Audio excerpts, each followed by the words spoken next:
వీక్షకులందరికీ నమస్కారం. మే నెలలో మేషరాశి వారికి ఏ విధమైనటువంటి గ్రహస్థితి ఉండబోతూ ఉన్నది, ఏ గ్రహములు అనుకూలంగా ఉన్నాయి, ఏ గ్రహములు ప్రతికూలంగా ఉన్నాయి అనేటువంటి విషయాన్ని ఈ వీడియో ద్వారా క్లుప్తంగా తెలుసుకునేటువంటి ప్రయత్నం చేద్దాం.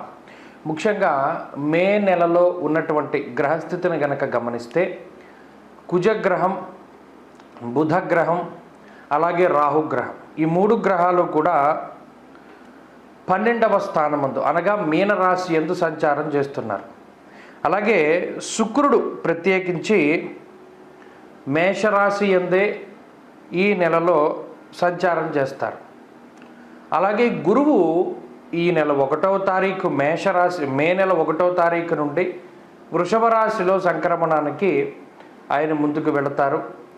రవిగ్రహం 15వ తారీఖు దగ్గర నుండి మేషరాశిని వదిలిపెట్టి వృషభ రాశిలో ఆయన యొక్క సంచారాన్ని ప్రారంభం చేస్తారు. అయితే శనేశ్వరుడు కుంభంలోను, కేతు కన్యారాశి యందు కూడా సంచారం చేస్తూ ఉంటారు. ఇటువంటి పరిస్థితులను కనుక పరిశీలన చేస్తే మేషరాశి వారికి ఇది మిశ్రమమైనటువంటి వాతావరణం. అయితే ప్రధానంగా మనం చెప్పుకోదగ్గ విషయం ఏమిటి అంటే ఈ మే నెల లగాయతు మేషరాశి వారికి జన్మ గురుని యొక్క దోషం తొలగిపోతుంది, జన్మ రవి యొక్క దోషం తొలగిపోతుంది, శుక్రుడు అనుకూలమైనటువంటి గ్రహంగా మారతారు. ఇక్కడ అనుకూలించేటువంటి గ్రహాలను కనుక మనం ప్రస్తావిస్తే శుక్రుడి యొక్క అనుకూలత, బుధుని యొక్క అనుకూలత, గురుని యొక్క అనుకూలత, శనేశ్వరుని యొక్క అనుకూలత, అలాగే మధ్యలో చంద్రుని యొక్క అనుకూలత, రవి ప్రతికూలత తగ్గడం, ఈ విషయాలన్నీ మనం దృష్టిలో పెట్టుకుంటే ఇది ఒక మంచి మాసంగా మేషరాశి వారికి చెప్పచ్చు. అయితే ఇక్కడ మరి ప్రతికూలత ఏ గ్రహాలు ఇస్తున్నాయండి అంటే కుజరాహువులు కలిసి ఉన్నారు. ఇక్కడ మీనరాశి యందు కలిసి ఉన్నటువంటి కుజరాహువులే తీవ్రమైనటువంటి వ్యతిరేక ఫలితాలని ఇస్తున్నారు.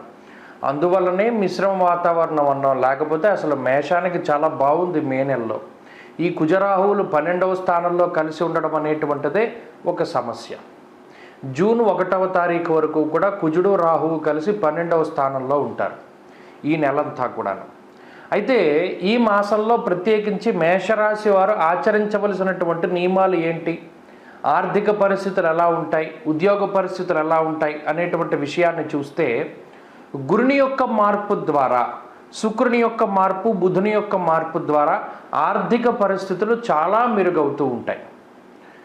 మీరు గమనిస్తే గత కొద్ది మాసాలతో పోల్చుకుంటే మే నెలలో ఉద్యోగావకాశాలు కానీ లేదా ఉద్యోగం మారడానికి చేసేటువంటి ప్రయత్నాలు ఇవన్నీ కూడా ఫలిస్తూ ఉంటాయి. అలాగే ఉన్నటువంటి ఉద్యోగంలోనే ప్రమోషన్లు రావడానికి, సుస్థిరమైనటువంటి ఉద్యోగాలు ఏర్పడడానికి, ఉద్యోగంలో ఇంక్రిమెంట్ల రూపేణా, ప్రమోషన్ల రూపేణా కొంత ధనరాబడి పెరగడానికి కూడా అవకాశం ఉంటుంది. అంతేకాక ఆదాయ మార్గాలు పెరుగుతూ ఉంటాయి. ఉద్యోగం చేస్తూ వ్యాపారం చూసుకునేటువంటి మేషరాశి వారు, లేదా ఇప్పుడు కొత్తగా వ్యాపారం ప్రారంభించాలనుకునేటువంటి వారు, ఇలా ఏదైతే మీరు ఆదాయ మార్గాల్ని పెంచాలి అని నిర్ణయాలు తీసుకుంటూ ఉన్నారో ఇవన్నీ కూడా పెరగడానికి అవకాశాలు ఉంటాయి. కాబట్టి ఆర్థికంగా మే నెల మేషరాశి వారికి చాలా అద్భుతంగా ఉంటుంది. ఏ విధంగానూ కూడా ఆర్థిక రాబడి అనేటువంటిది తక్కువగా ఉండదు. గత మాసాలతో పోల్చుకుంటే అంటే గత మాసంలో 1,00,000 రూపాయలు వస్తే ఈ మాసంలో దానిపైనే వస్తుంది కానీ తగ్గేది ఉండదు. అలా ఆర్థికంగా చాలా ఉన్నతమైనటువంటి స్థితి ఉంటుంది. దానితో పాటుగా సౌకర్యవంతమైనటువంటి జీవితం పెరుగుతూ ఉంటుంది, అనగా లగ్జరీ పెరుగుతూ ఉంటుంది. వాహన యోగము, ఏదైనా ఒక వాహనాన్ని కొనుగోలు చేయడము, లేదా గృహ ఉపకరణాలు అనగా ఇంట్లో ఉండేటువంటి ఎలక్ట్రానిక్ వస్తువులు, రిఫ్రిజిరేటర్లు కానీ, ఏసీలు కానీ, కూలర్లు కానీ, ఫోన్లు కానీ, మిక్సీలు కానీ, ఇలా గృహోపకరణాలు ఏవైతే ఉన్నాయో వాటిని కొనుగోలు చేయడం, అలాగే గుర్తింపు లభిస్తూ ఉండడం, గతంలో కష్టపడినటువంటి దానికి ప్రత్యేకించి గుర్తింపు లభిస్తూ ఉండడం ఈ మాసంలో. ఇలా మీరు సంతోషించి ఆనందంగా ఉండడానికి ఇంట్లో ఏవైతే కావాలో అవన్నీ కూడా ఇంట్లో జరుగుతూ ఉంటాయి. అలాగే వృత్తి ఉద్యోగాల పరంగా కూడా ఎదుగుదల గోచరిస్తూ ఉన్నది.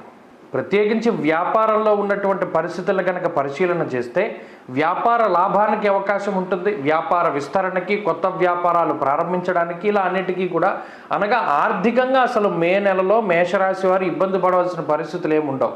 అయితే ఇక్కడ ఒక ప్రధానమైన విషయం ఏంటి అంటే శారీరక శ్రమ కొంత అధికంగా ఉంటుంది. జన్మ రవి అనగా 15వ తారీఖు వరకు కూడా మేషరాశిలోనే సంక్రమణం చేసేటువంటి రవిగ్రహం వల్ల ఈ నెలలో 15 రోజుల పాటు కొంత శారీరక అలసట, ప్రయాణాలు అధికంగా చేయడము, అలాగే కొంత ఒత్తిడితో కూడి ఉన్నటువంటి వాతావరణం ఉండడం లాంటివి కూడా ఈ మాసంలో చూడవచ్చును. 15వ తారీఖు దాటిన తర్వాత అదే రవి 2వ స్థానానికి వెళతారు. హీనత్వం దుష్ట సంసర్గో మనస్తాప శిరోభ్యధ అన్నది శాస్త్రం. అనగా ఈ 2వ స్థానం ముందు రవి కూడా అంత ఉత్సాహాన్ని కలిగించరు. అనగా ఈ మాసంలో మీరు కష్టపడతారు, పని చేసుకుంటారు, డబ్బు సంపాదిస్తారు, కానీ ఉత్సాహం అనేటువంటిది ఉండదు. ఎప్పుడైతే ఉత్సాహం ఉండదో ఎప్పుడు సాధారణంగానే కనబడుతూ ఉంటారంటే మీ పని మీరు చూసుకోవడం, మీకు నచ్చినట్టు ఉండడం, ఇలా కొంత ముందుకు వెళతారు. కానీ కొంత శరీరంలో ఏదో ఒక తెలియనటువంటి నీరసం అనేటువంటిది ఆవహిస్తుంది. అది మాత్రం గుర్తుపెట్టుకోవాలి. అది ఎండ వల్ల అవ్వచ్చు, కొంత వాతావరణ మార్పు వల్ల అవ్వచ్చు, లేదా ఏదైనా ఈ రవిగ్రహం యొక్క ప్రభావం వల్ల మాత్రమే మేషరాశి వారికి అలా అవుతుంది. విద్యార్థులకి ఇది చాలా గొప్ప మాసంగా చెప్పవచ్చును. ఈ మాసంలో వచ్చేటువంటి రిజల్ట్ కానీ, ఈ మాసంలో మీరు రాసేటువంటి పోటీ పరీక్షలు కానీ అత్యంత ఉన్నతమైనటువంటి ఫలితాలను ఇస్తాయి.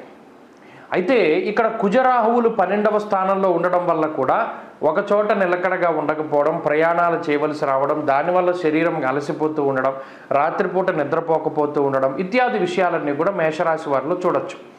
ఈ మాసాన్ని క్లుప్తంగా చూస్తే ఆర్థికంగా టాప్ మోస్ట్ పొజిషన్లో ఉంటారు. అలాగే సామాజికంగా గొప్ప పదవీ యోగాన్ని పొందుతూ ఉన్నతమైనటువంటి స్థితి ఉంటుంది.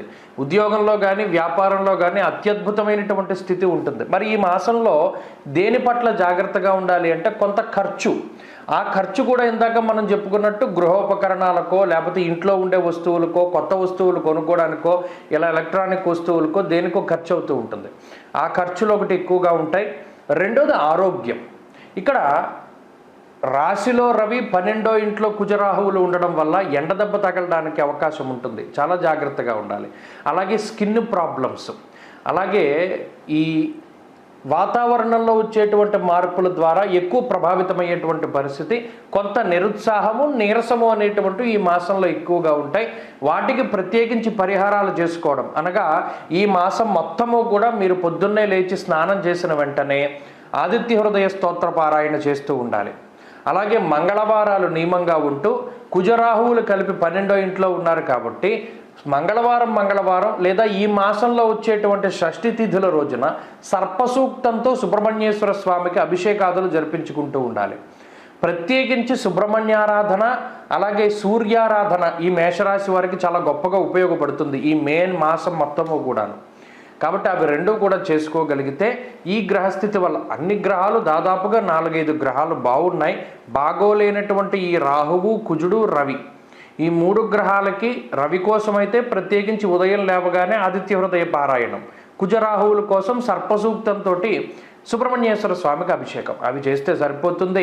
ఈ నెల అంతా కూడా ఈ మేషరాశి వారికి అత్యద్భుతమైనటువంటి ఫలితాన్ని, మరి ఈ గ్రహదోషాలు తగ్గించుకోవడం వల్ల ఈ గ్రహ సంపత్తి ఇస్తూ ఉంటుంది. అలాగే ఈ మాసంలో ప్రత్యేకించి మీకు గురుబలం వస్తూ ఉన్నది కాబట్టి చాలా కాలం తర్వాత దాన్ని చక్కగా అనుభవించండి. స్వస్తి.